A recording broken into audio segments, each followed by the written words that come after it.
Salut à tous, j'espère que vous allez bien et aujourd'hui dans cette vidéo je vais répondre à certains de vos commentaires. C'est parti! Le premier point concerne le rho final. Dans les commentaires vous m'avez demandé pourquoi le rho final ne se prononce pas. Alors en khmer la règle c'est que le rho final, donc quand le rho est la dernière consonne d'un mot, ce rho là ne se prononce pas, il est toujours muet, c'est comme ça. Après, je peux essayer de vous expliquer ça de manière un peu plus concrète, mais après mon explication est à prendre avec des pincettes parce que je ne suis pas sûre. Mais selon moi, ça peut s'expliquer par l'étymologie du mot en question. C'est-à-dire que, en fait, beaucoup de mots khmer sont empruntés des langues indiennes, sont empruntés du sanskrit et du pali. Et donc lorsque l'on a retranscrit, lorsqu'on a emprunté en fait ces mots-là, donc on a retranscrit l'orthographe, mais cela ne veut pas dire qu'on a aussi emprunté la même prononciation. Ce qui veut dire que à l'orthographe, donc en sanskrit et pali et en khmer, on aura le rho final, le r final, mais peut-être que en sanskrit ou en pali, le rho final, le r final se prononce, mais en khmer il ne se prononce pas. Donc je pense que ça peut être une explication. Après vous le savez, le rho final, donc lui il ne se prononce pas, mais le rho initial, donc en début de mot, quand c'est la première consonne d'un mot, lui se prononce toujours. Et après vous avez aussi le rho qui se situe au milieu du mot. Donc dans certains cas, ce rho là se prononce et dans d'autres il ne se prononce pas. Et là aussi je pense que ça dépend de l'étymologie du mot. Donc là je vais vous donner deux mots. Donc dans les deux mots, il y aura un rho intermédiaire en milieu de mot. Dans l'un, le rho se prononce et dans l'autre, il ne se prononce pas. Et comme je vous l'ai dit, ça dépend de l'étymologie du mot.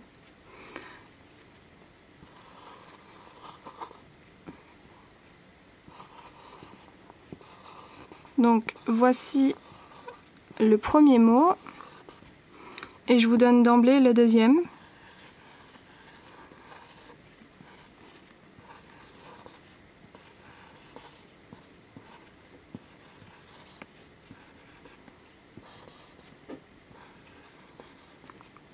Les voilà.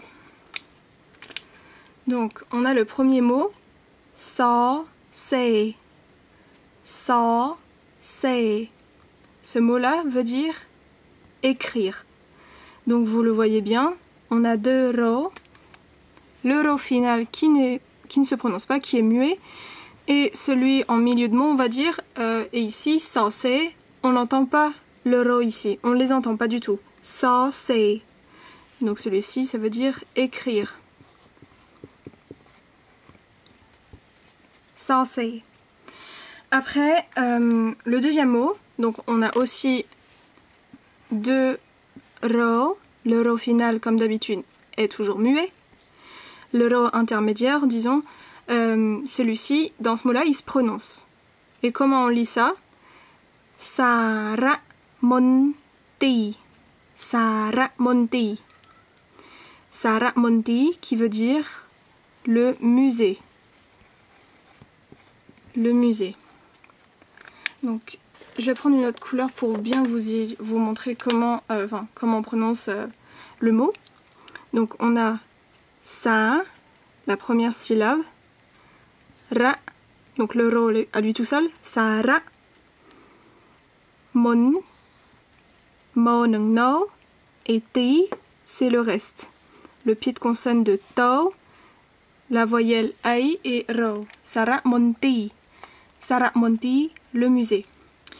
Donc je vais vous épeler quand même chaque consonne et voyelle. Ça va vous aider aussi à vous rappeler de l'écriture.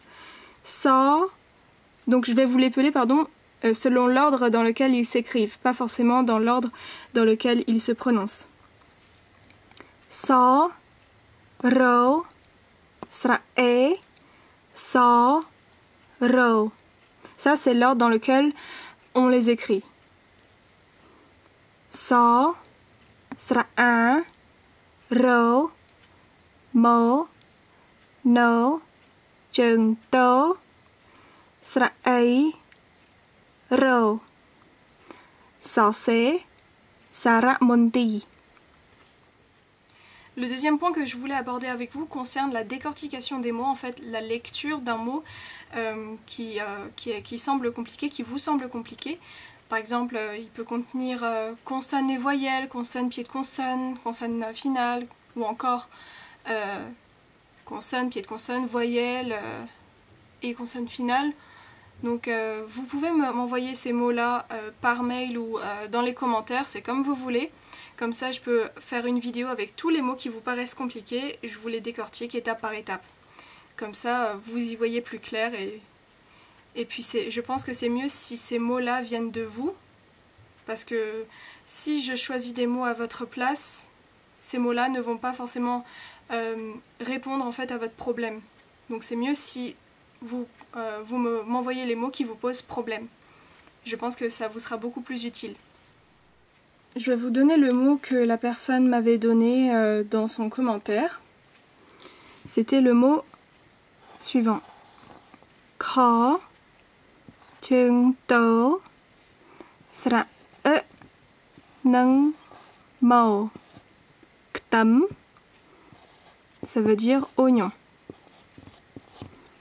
Ktam. Donc pourquoi on arrive à ktam? Comment on y arrive?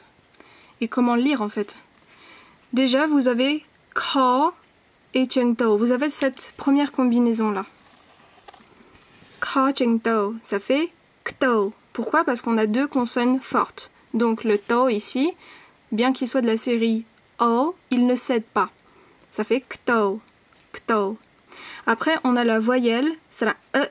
Donc normalement ça fait kte, kte. Mais ici on a la consonne nasale, la consonne finale, mo. Et mo, face à kho, il va perdre sa série. C'est une consonne faible, mo. Et en khmer, on ne peut pas dire ktem. C'est juste impossible, on ne peut pas. Ktem. À moins que ce soit une onomatopée ou autre, on ne dit pas ktem. Donc parce que kho va influencer sur la consonne faible mo, le tout se lit ktam. Ktam. Moi, ce qu'on m'avait appris à l'école, c'est quand on lisait, on disait kho cheng tao kto, c'est la e kte nung mo ktam. C'est comme ça qu'on m'apprenait à épeler le mot ktam. Ktam. Je vais vous donner aussi d'autres mots pour que vous voyez comment on décortique ces mots-là. On a le mot suivant qui veut dire la guerre.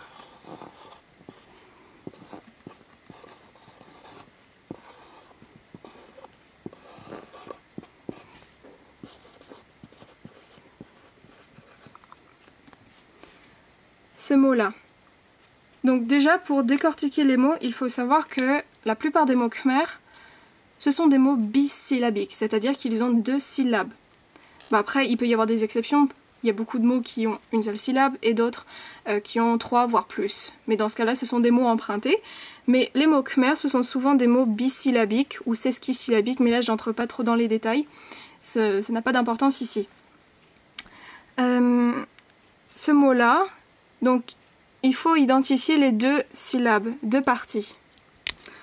On a la première partie, sang. Donc, je vais vous l'écrire ici. Sang. Donc, ne faites pas attention à la petite apostrophe, c'est pas important ici, c'est juste pour le son. Et l'autre partie, grim. On a sang, grim. La première syllabe en général, c'est la consonne initiale plus la consonne nasale. Donc ici, sang. Et le reste fait partie de la deuxième syllabe. Avec pour consonne initiale, celui qui est juste en dessous de la consonne nasale. Enfin, celle du coup qui est juste en dessous de la consonne nasale, pardon. Donc, sang, kriem. Sang, kriem. Sang, kriem, la guerre. Je vais vous donner le mot qui signifie liseron d'eau.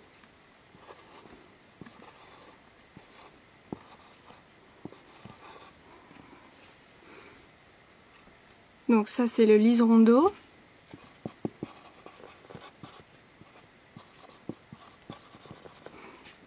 Là il n'y a pas trop de difficultés parce qu'on voit distinctement qu'il y a deux parties, donc deux syllabes.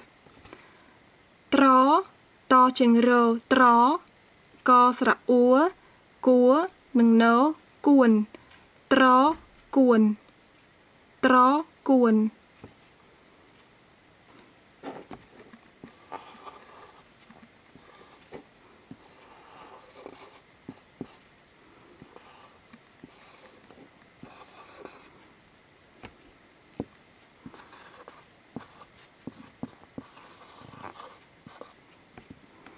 Donc on a ce mot-là et ce mot-là. Les deux en français, on pourrait, si on ne connaît pas vraiment la culture khmer, on pourrait traduire ça par chant. Sauf qu'il y a une distinction. Ce mot-là, c'est le mot pour dire rizière. Tous les champs qui ont un petit fond d'eau en fait.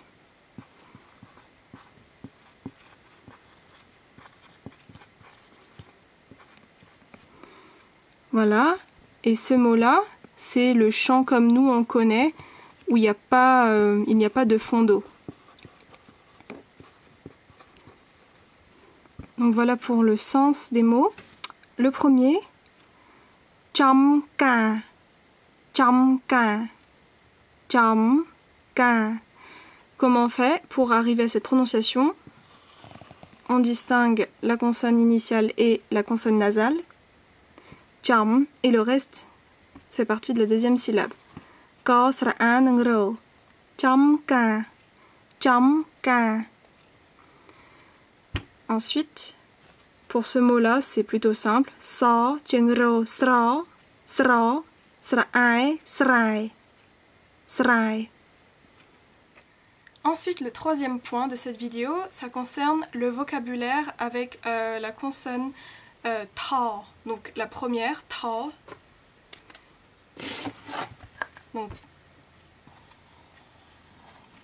celle-ci, ta. Je me rappelle qu'on m'avait dit que je n'avais pas donné assez de vocabulaire avec cette consonne-là, et c'est normal parce que donc si vous vous rappelez dans le tableau des consonnes, donc il y a 7 lignes, et dans la troisième ligne, on a da, ta, do, to, na. Et bien cette ligne-là, c'est la ligne des consonnes qui sont très peu utilisées en khmer, à part pour certains mots empruntés du sanskrit et du pali. Ce qui fait que vous avez peu de vocabulaire en général avec ces consonnes-là. Donc surtout, enfin vous avez peu de vocabulaire avec ces consonnes-là, surtout quand ces consonnes sont les consonnes initiales des mots. Mais après vous pouvez les retrouver dans d'autres mots khmer ou pas forcément khmer, mais en tant que consonne, pas forcément initiale, mais en tant que consonne, comment dire ça, ça peut être en consonne finale ou en consonne intermédiaire, on va dire, quand c'est en milieu de mots. Mais en tout cas, sachez que quand ces consonnes-là sont des consonnes initiales, il y a peu de vocabulaire avec celle-ci. Surtout avec ta, do et to. Je vais maintenant vous donner quelques mots de vocabulaire qui commencent avec la consonne ta, mais comme je l'ai dit, il y a très peu de mots khmer commençant par les consonnes ta, do, to, na, ou sinon il y en a mais ils ne sont pas forcément tous très utilisés. Et comme je vous l'ai dit aussi, ça dépend de l'étymologie, et ce sont des mots qui commencent... les mots qui commencent par ces consonnes-là sont souvent des mots empruntés du sanskrit pali. Donc le premier que j'ai, c'est celui-ci, le mot qui veut dire situation.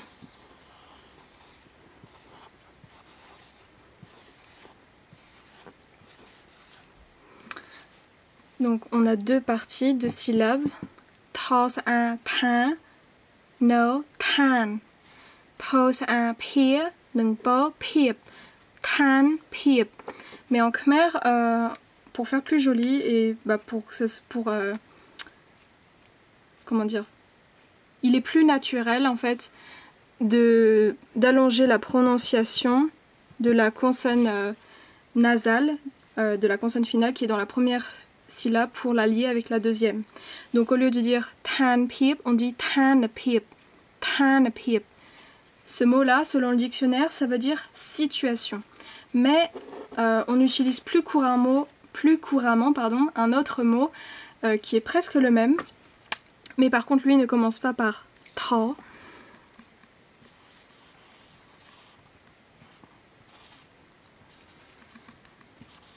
C'est presque le même. Ce qu'on a fait, c'est qu'on a descendu le ta en pied de consonne et on a rajouté le sa qui devient ici consonne initiale.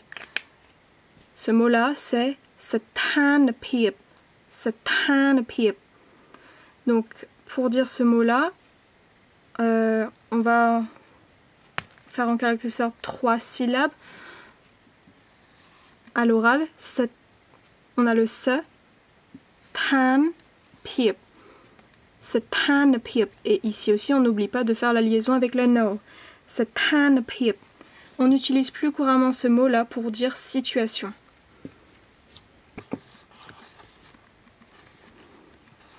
Donc dans le dictionnaire, on trouve celui-ci. Tat, te, ta, sa, e, nung ta, tat, ta, sa, e, nung ro, te, tat, te. Dans le dictionnaire, on dit que ça veut dire stable, durable. Mais à l'oral, pareil, on utilise un autre mot qui est similaire. Et donc on utilise l'autre mot plus couramment aussi.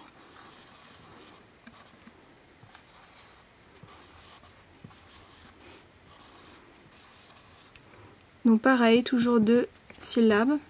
On va dire à l'oral 3. Pourquoi 3? Parce que on va faire... comment dire?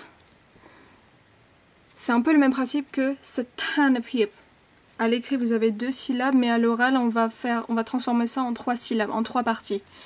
Donc, se, puis te, ta, sera e, nung ro, et piep. Se, te, re, piep. Se, te, re, piep. Se, te, re, piep. Et là, pareil, le ro, il va être utilisé ici pour faire la liaison entre les 2 syllabes à l'écrit. Se, te, re, piep. Les deux veulent dire stable, durable, mais couramment, à l'oral, on utilise plus cette thérapie.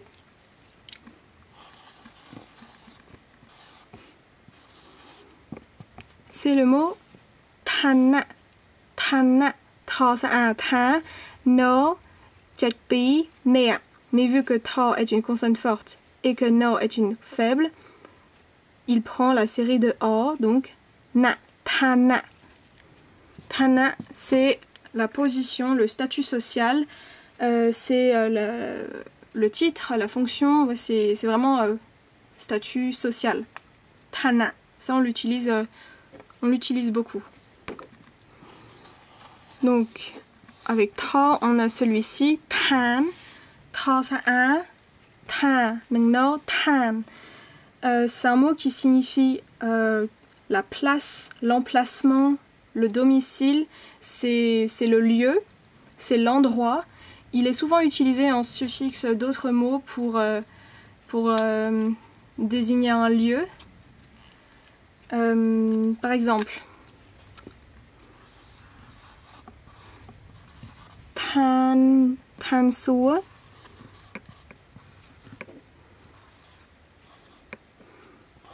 Tan sua, ça c'est un mot sanskrit pali. Tan sua, donc tas un no.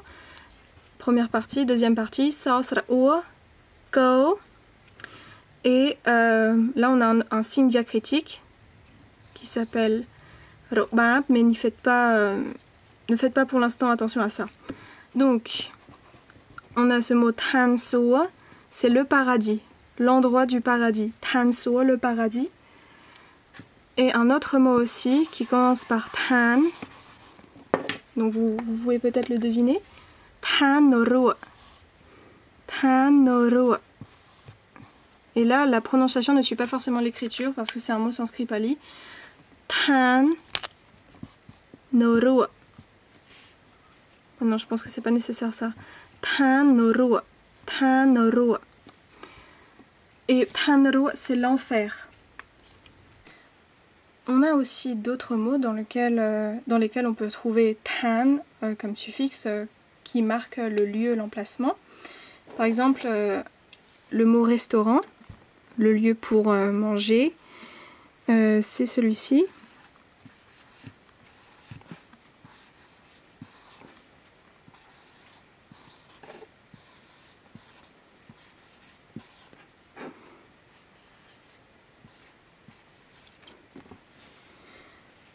Po sera ao po nung jo po no sai ni jo ni. Là le jo va être lié avec le do ni et to chung to c'est un no tan. Po ni y tan. En fait comment dire, les consonnes qui vont servir de liaison sont le jo et le jo qui va être lié avec le do. Po ni y tan. Po ni y tan. Donc c'est le lieu pour manger, pour boire. Mais sinon, couramment, pour dire le restaurant en khmer, à l'oral, on dit plus couramment hang bai. Hang bai. Hang bai. Hang, c'est une boutique, tout ce qui est boutique. Bai, le riz. Donc la boutique de riz, c'est le restaurant, le lieu où l'on mange. Et parfois, selon le contexte, on peut juste dire hang pour restaurant. Le quatrième point que je voulais aborder avec vous ici concerne le commentaire. En fait, ça concerne un commentaire, une personne qui me disait comment faire la différence entre le mot, elle m'avait donné le mot po et pot. Donc po, po nung ko, po, qui veut dire bossu, quand on a une bosse en fait, quand c'est enflé, et pot, po sera ao nung to. Pot qui veut dire le maïs. Ne vous inquiétez pas, je vais vous les montrer après. Je vais vous montrer comment ils s'écrivent. Mais là, je voulais juste vous montrer comment ils se prononcent, pour que vous voyez en fait comment la forme de la bouche aussi. Parce qu'en fait, en khmer, il y a 3 O différents, on va dire. Mais je tenais aussi à vous dire que avant que vous me posiez la question, moi je ne faisais pas forcément la différence et j'ai beaucoup dû me questionner et questionner aussi ma mère pour distinguer les différents sons. Ça n'a pas été facile, mais maintenant j'ai la réponse pour vous. Et aussi je tenais à vous dire que les différences de voyelles, ça dépend des provinces aussi, ça dépend de l'accent khmer que vous souhaitez adopter. L'accent de Phnom Penh ne sera pas le même que celui de Siem Reap ou de Kampot ou d'une autre région. Donc on a le premier que je voulais vous parler, c'est le ko. Ko. Ko. C'est la troisième consonne, donc vous savez ko, ko, ko, ko. Ça se passe ici, dans le fond de la gorge. Enfin, ouais, ici au fond en fait. Ko. Vous allez en fait courber le dos de votre langue et le coller contre l'arrière de votre palais. Et vous faites le son ko, ko, ko. C'est un son qui vient vraiment du fond. Après, en position intermédiaire, donc je trouve pour moi c'est un peu celle qui est la plus compliquée. Vous allez la prononcer mais sans vraiment bouger les lèvres. C'est un son qui vient de l'arrière des dents. Enfin non, pas de l'arrière des dents. En fait, vous allez coller le bout de votre langue juste derrière ici, là. Derrière les dents du bas, dans le creux. Et vous faites le son ko, ko, ko, ko. Donc ko ici, c'est ko, sera ao, ko, ko. Là, c'est vraiment un O fermé. Donc, par rapport au premier que je vous ai présenté, ko, ko, ça c'est un O plutôt ouvert. Ko. Et là, ko, ko, ko, ko. C'est plutôt fermé. C'est un O fermé comme en français. Ko, ko. Et après, le troisième son. Donc là, le mot que j'ai, par exemple, c'est ko sera o, ko, ko. Ko. Là, c'est ça vient plutôt, c'est vraiment de l'avant de votre bouche, c'est avec vos lèvres. Donc là, c'est vraiment les lèvres qui bougent et qui produisent le son. Go, go, go, go. C'est un peu difficile à distinguer, mais ne vous tracassez pas sur ça en fait. C'est pas vraiment l'essentiel. Donc, go, go, go, go, go, go. C'est vraiment une différence d'ouverture et aussi, en fait, ça dépend en fait du placement de votre langue dans votre bouche. Ça dépend en fait où commence le son.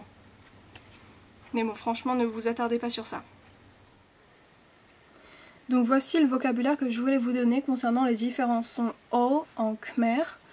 On va commencer avec l'arrière de la bouche. Donc on a le son O, O, O, un son très ouvert, un O très ouvert.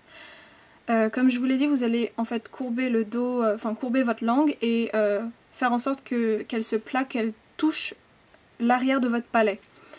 Donc vous allez produire le son O, O, O. Donc là on a go, go, go.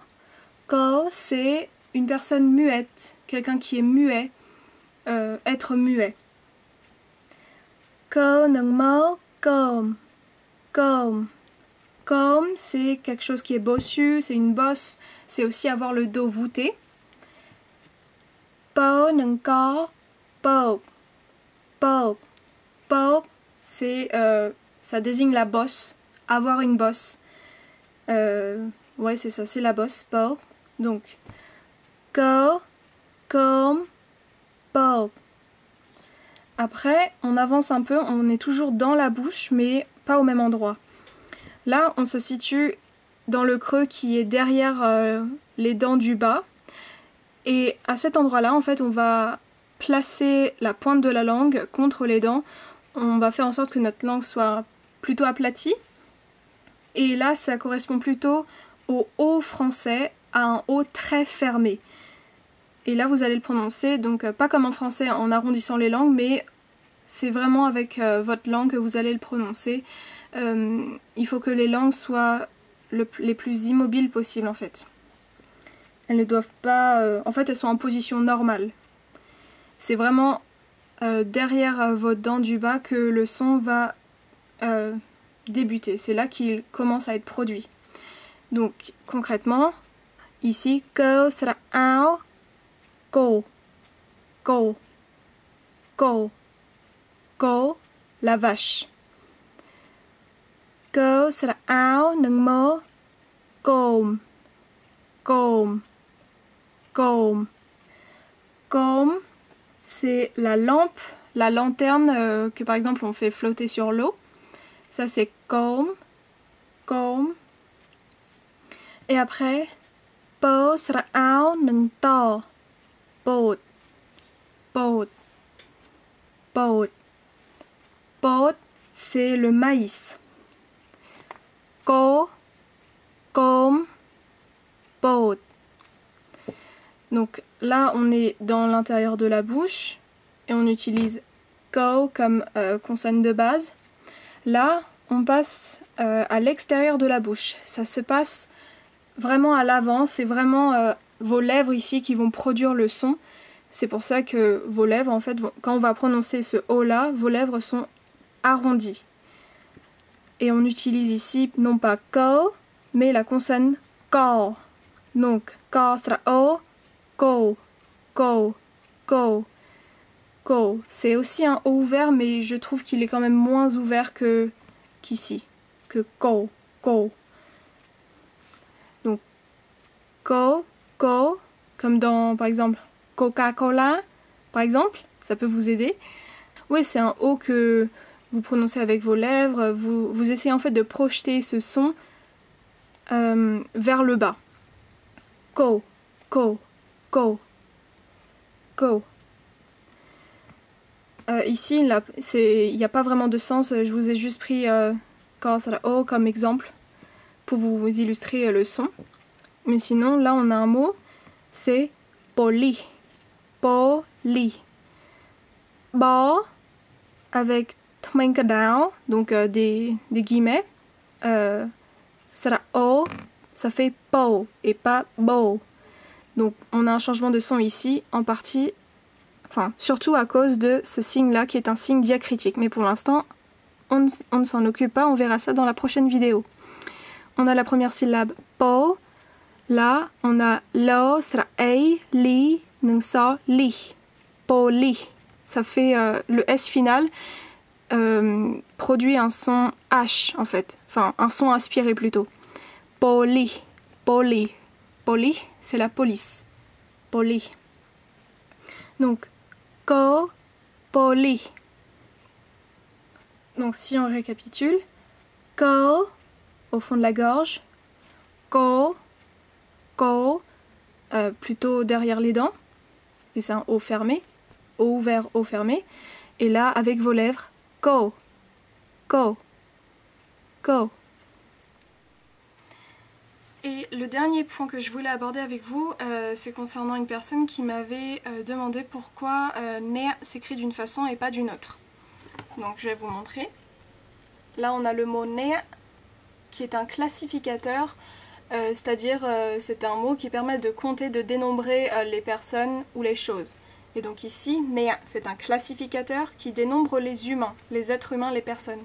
Et elle m'avait demandé pourquoi ne s'écrit ainsi et pas de cette manière-là. Parce que là, c'est si on suit la prononciation des consonnes et voyelles qu'on a appris ensemble, ce serait, on pourrait se dire, mais pourquoi on n'écrit pas comme comme ça?